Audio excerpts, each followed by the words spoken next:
Kids and animals. Sometimes it's far from being a loving relationship. Stabbings, kicks, being thrown against walls. We've had animals thrown out of windows or with limbs pulled off.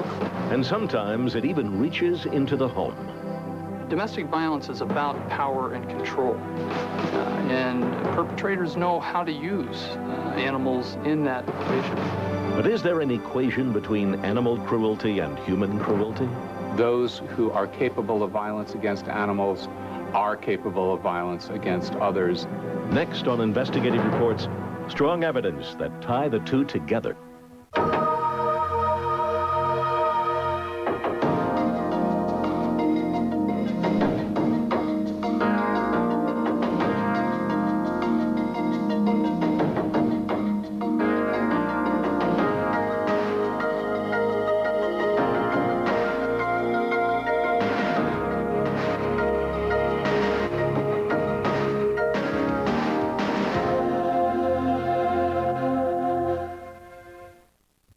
Hello, I'm Bill Kurtis. For many experts, it's a predictor of future violence, cruelty to animals.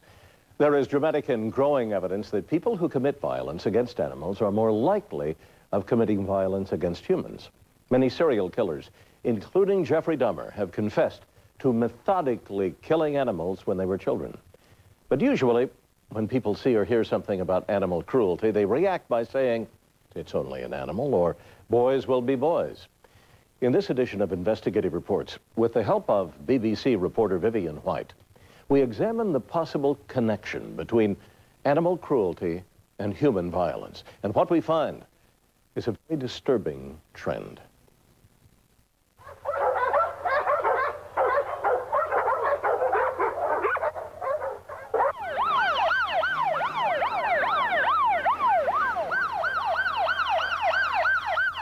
October 1st, 1997. America is shocked by a dreadful crime. A teenager has gone on a shooting spree at a high school in Pearl, Mississippi.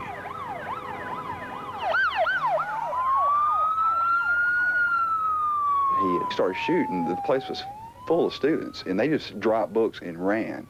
And so whatever they left behind, there were students outside crying. You know, when he got there, teachers, there's police. It was, you know, pandemonium. There was blood everywhere.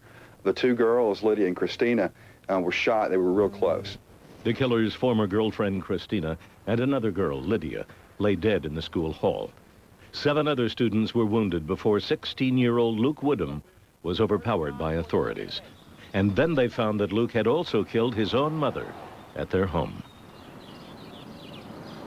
I could not imagine the terror she must have went through in that house. And that's what lingered. The terror of it, just the sheer violence of it. Almost cut her arm off of one of them. It was terrible. Afterwards, the town of Pearl was in shock. And this has happened in other places, too. There have been a whole series of so-called schoolyard shootings by young men, each one apparently impossible to foresee.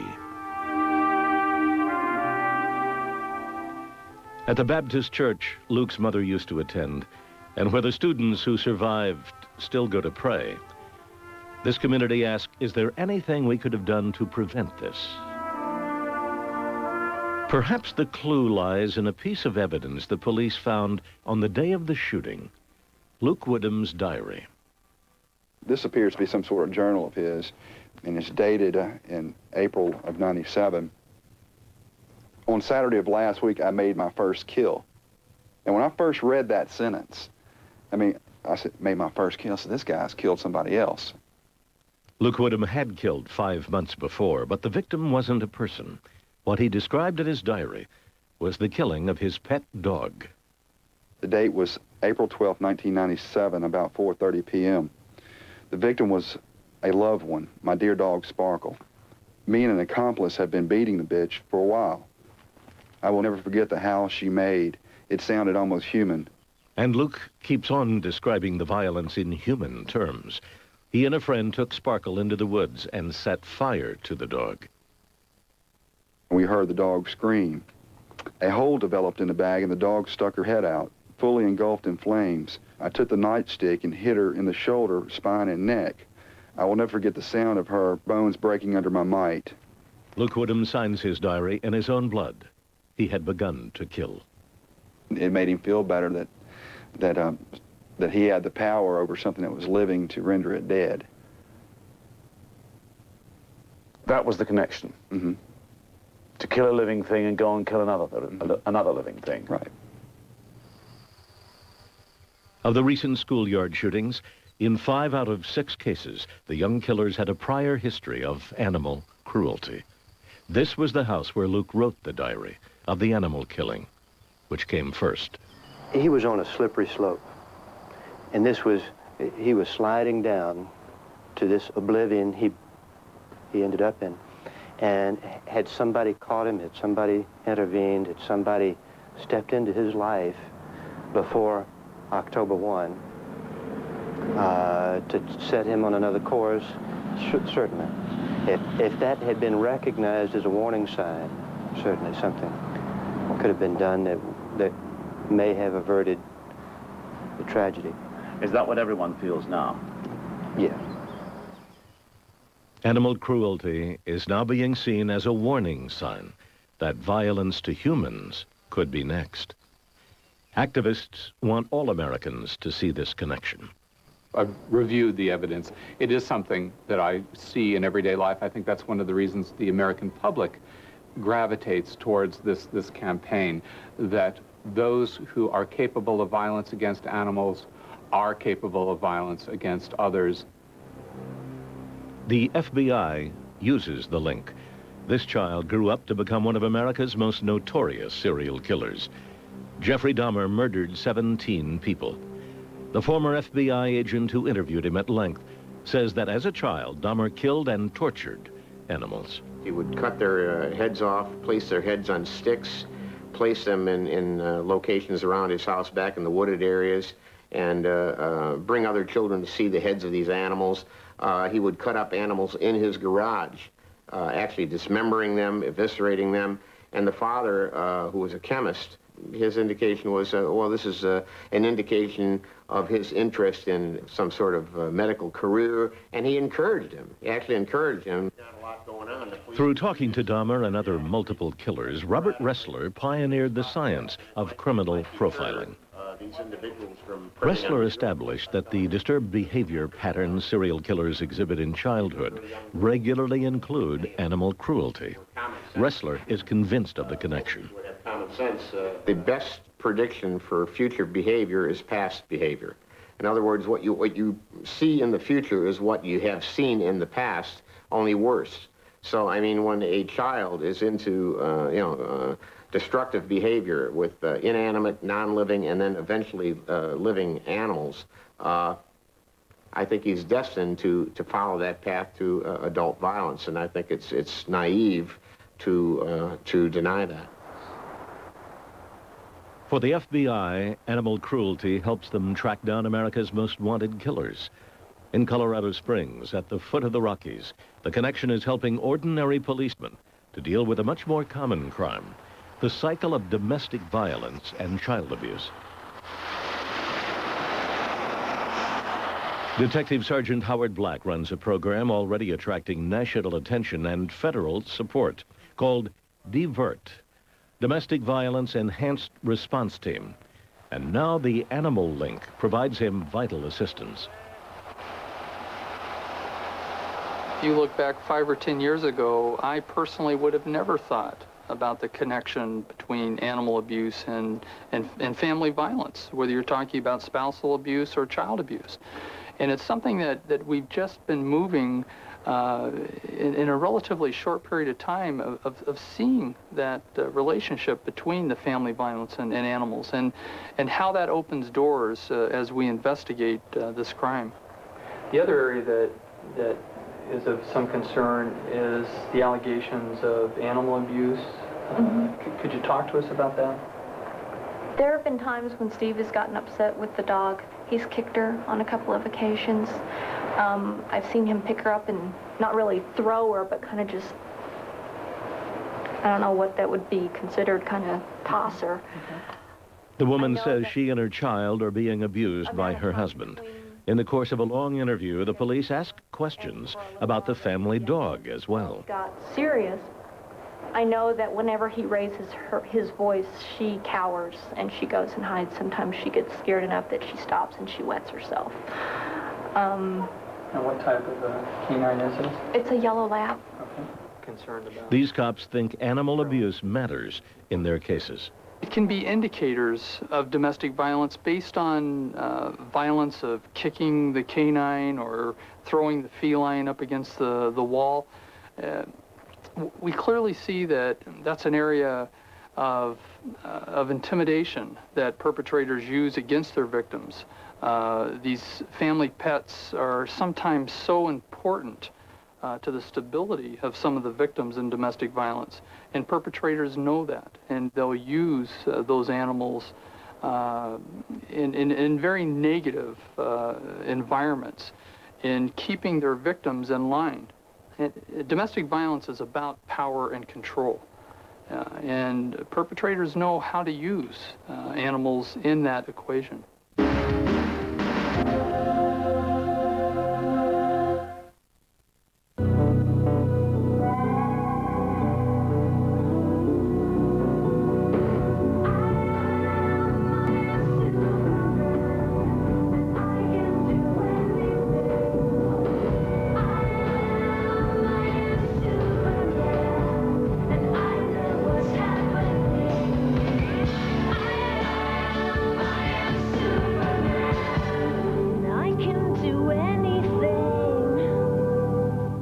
Conventional wisdom dictates that in winter months, we should be showing Jimmy driving through snow. But we'd rather show you what makes Jimmy a true truck. Its backbone, a full-length steel frame. So Jimmy can take on the road, yet provide comfort in any weather. Buy a 1999 Jimmy and get this solid deal. $1,000 cash back for 2.9% APR financing. Sorry, we couldn't resist. Jimmy by GMC. Backbone standard.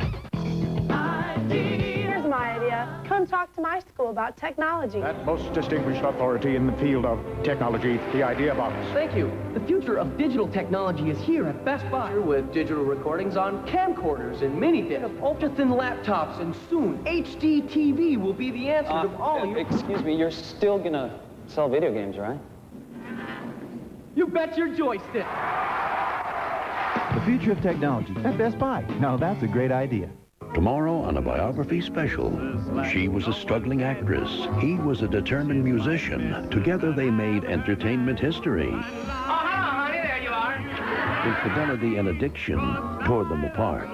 Lucy and Desi, a home movie on a biography special, tomorrow on A&E.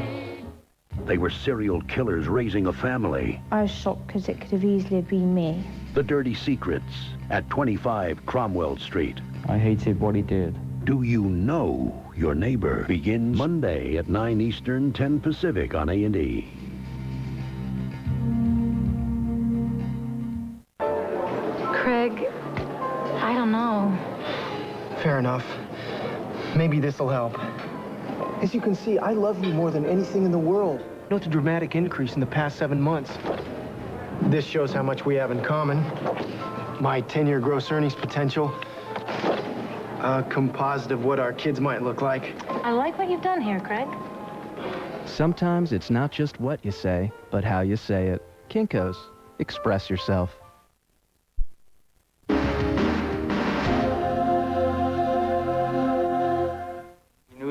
In Colorado Springs, Colorado, at police headquarters, every Monday morning, Howard Black chairs a meeting discussing current cases. In uniform next to him, Julie Young, not a police officer, but an officer of the Pikes Peak Humane Society, which operates locally. Been torched. Julie, why don't you pick it up from there on what actually occurred? When we responded, the fire department had already...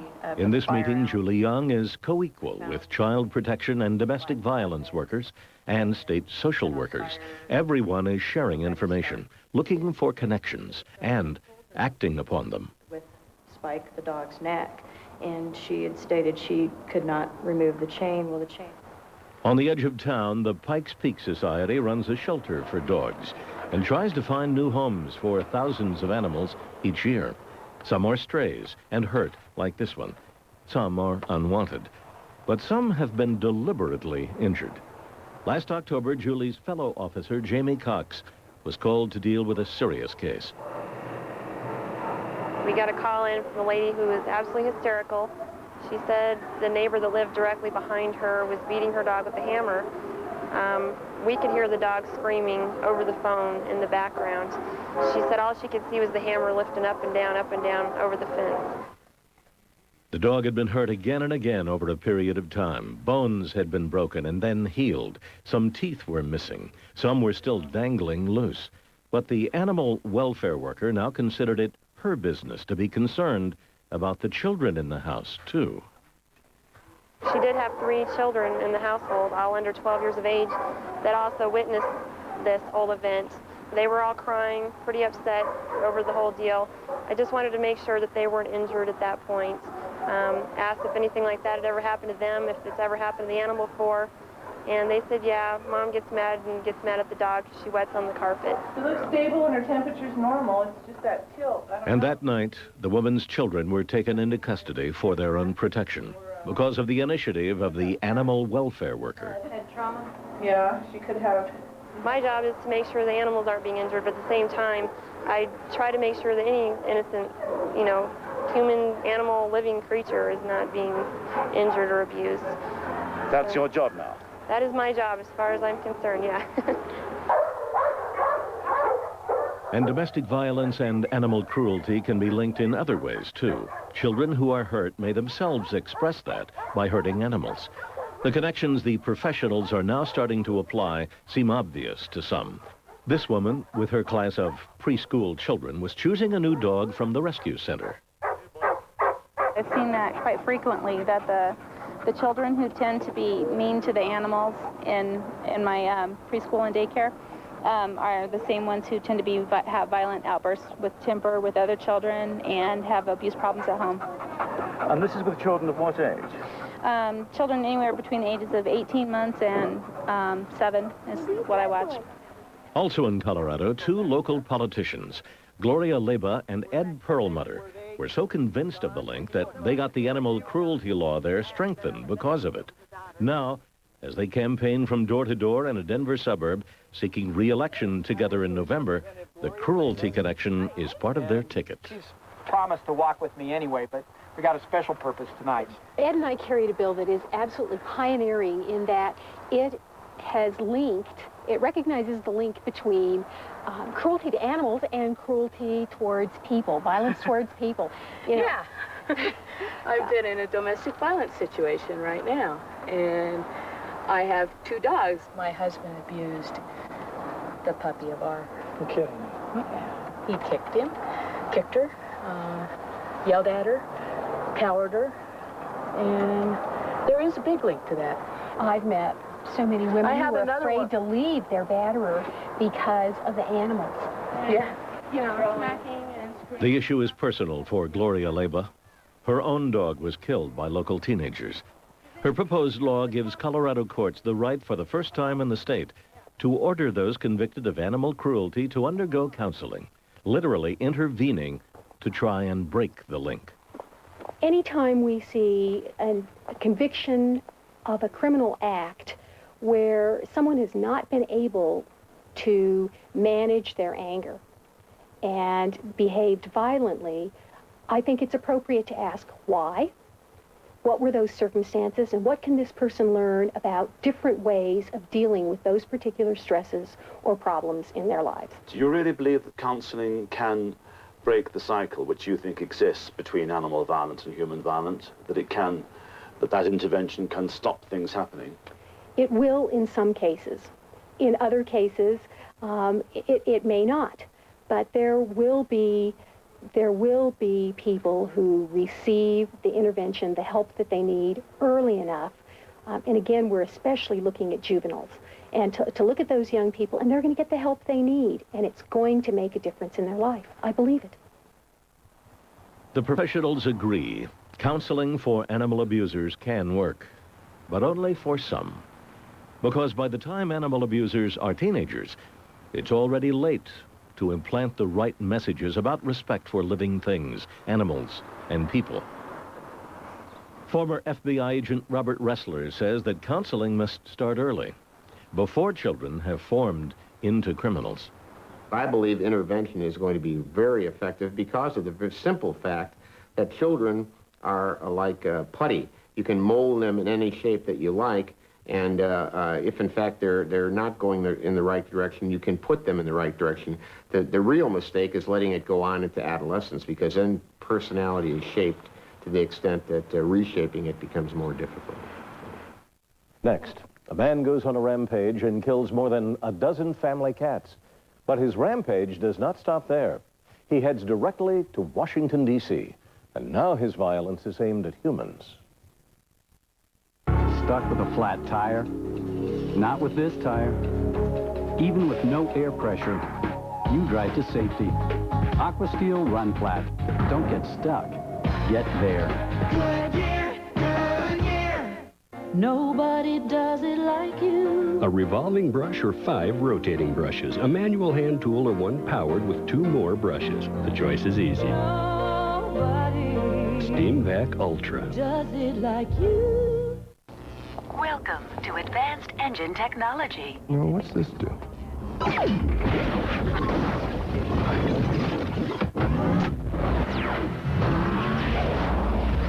Only the Mazda Millennia S offers the Miller cycle engine. A fuel-efficient V6 that performs like a V8. First time, huh, mister?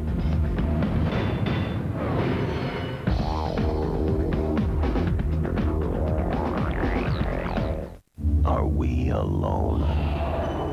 Have you ever wondered if aliens have been around a lot longer than you think? Solve the mysteries of the universe. Join the search for higher intelligence with ancient aliens, asteroids, Mercury 13, and alien hunters during Shoot for the Stars Week on In Search of History. All next week at 8 Eastern, 9 Pacific on the History Channel.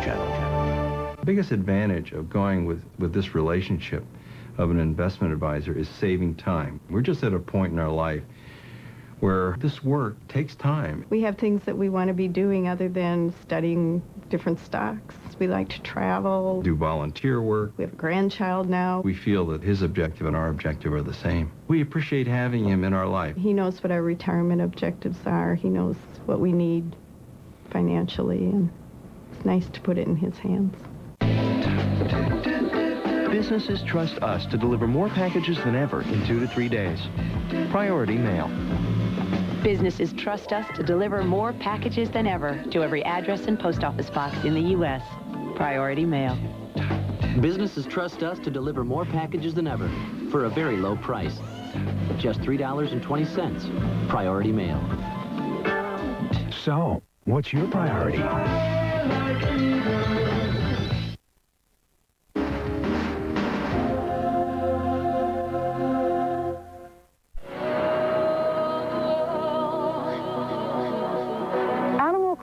Is a violent crime that needs to be taken seriously. America's largest animal welfare society wants to drive home the political message across the country. The Humane Society of the U.S. calls their campaign First Strike. Using humans. Make the connection. Animal cruelty hurts everyone. The first strike that we see, the first act of violence, may be against an animal. We also see that in working to combat violence, our best target in identifying those who are at risk of being perpetrators of violence might be to focus on those who have committed acts of violence against animals to stop the progression of violence. Dr. Lockwood wants to change things in Washington as well. One afternoon, members of Congress were suddenly sensitized to the link. Eugene Weston shot and killed 2 guards in the Capitol building. And then it came out that before going to Washington, Weston had shot dead 16 of his grandmother's cats. My reaction was, oh good, that people are asking, people are making that connection. Maybe now we will influence some mental health officials to take this more seriously. We will have law enforcement agencies who will use that as a warning sign. We need to pay attention to these things. The Capitol shootings were another propaganda coup for Randall Lockwood and the First Strike campaign, and a political boost, though an unwanted one, for one congressman already seeking to make this a national issue. Tom Lantos from San Francisco. Well, we are together. Congressman Lantos had introduced a resolution urging that individuals guilty of violence against animals should be identified and treated to prevent violence against humans. This is an early indication. It's a flag of caution. And once the flag of caution is hoisted, it is the responsibility of school officials, police authorities, that the animal torturer or the animal killer gets proper counseling and medical treatment so that we prevent the play to be carried on to its logical conclusion. I am convinced that my resolution will pass the Congress of the United States, and the day it does, it will be a noble day for this legislative body, because we'll have expanded our arena of empathy and our consciousness of what sentient beings are. The campaign to make people believe in the connection was born in the USA. But the activists want to change minds and laws all over the world. And high on their list, Great Britain. Britain is meant to be the place where people love animals even more than they do children. But the truth is that the British hurt animals as well as love them. The UK's largest animal welfare society is the Royal Society for the Prevention of Cruelty to Animals, the RSPCA. And their animal hospital in London is regularly featured on a BBC TV show there. Most of their patients are victims of disease or innocent accident, but there is another side. What sort of things have happened to the animals? What sort of events? Stabbings, kicks, being thrown against walls. We've had animals thrown out of windows or with limbs pulled off, birds and small animals, shootings, all sorts, animals that have been tortured with fireworks, burnt, suffocated. I mean, if anything you can think of, really, happens to animals. The chief vet's own dog, Bert, was originally brought in by an inspector. Bert had a front leg that had been badly smashed and left untreated. This one that was broken, and he's got a very slight deviation. It's not bad. From some of the cases she has to deal with herself, the chief vet has realized that animal violence may be only part of the story. Good lad. And this is a little hamster with a broken back. And that was a very small child which threw the hamster against the wall. It came in with a report that the hamster had been dropped. And talking to the parents, they said, well, actually, you know, he had a temper tantrum and threw the animal down. And in this case, the hamster, unfortunately, had to be put to sleep. There's a break there, the spinal cord runs along there, and at that point, there's a step down. So it's completely broken between two of its backbones. So from the RSPCA side, we're concerned about the danger to animals in that situation. But obviously, there may be other things going on in that household that you need to be concerned about. Now the Scottish Society for the Prevention of Cruelty to Animals has launched First Strike Scotland. Good morning. Randall Lockwood, the campaigner-in-chief for the connection, flew into the Scottish city of Dundee to be greeted by senior British policemen to spread the word in person and to make new converts. But you talk to the children and ask them about their pets, and they'll say, well, we had a kitten, but Daddy threw it at the wall. We had a puppy, but he died. We got another puppy, but he ran away. Dr. Lockwood's hosts that day were the Tayside Police, the first police force in the United Kingdom to back the First Strike campaign. Kittens are very young animals. Why have Tayside Police fundamentally thought this campaign might be worth our signing up to? My business is crime prevention, crime detection, And if I can have a tool which assists me perform that function for the benefit of community safety in general, then I'll look at every option. Now, to me, if we have a link between animal abuse and subsequent abuse of humans or violent behaviour, then I would certainly be interested in using that piece of the jigsaw to fit into the bigger picture. The police and child welfare authorities have bought into the campaign in Scotland because they know there's a problem. Camperdown Wildlife Centre is in the city where the seminar was held, Dundee. It's a place children love to visit. For lots of the youngest, their favorite animals are the guinea pigs. One night in July 1998, some children aged 8, 12, and 14 broke into the park and attacked them. I seen 3 kids who were having hysterics with the guinea pigs running all over and throwing them in the fencing, all over the fencing, stamping in it and throwing them in the fence. So they were literally crushed? They were crushed to death? Crushed to death. Screaming guinea pigs, kids having a screech and laughing.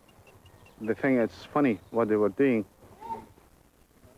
The case of the children who attacked these animals is still open. But the UK government agency that looks after legal cases involving children in trouble in Scotland, the Children's Reporters, now accepts that children who abuse animals may go on to other crimes.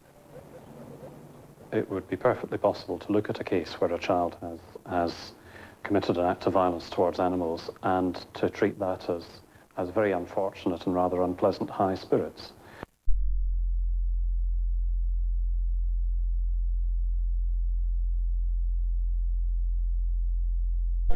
It's time to sit down and review your portfolio. Act now. Our RSP deadline is March 1st, 1999. Call Alan or Gary at 854-2220.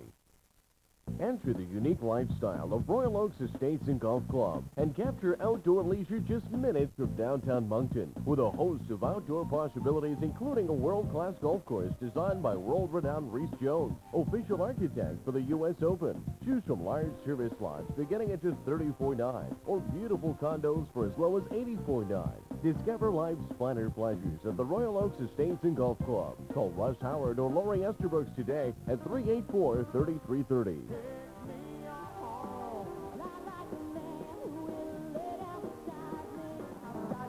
Maritime Country.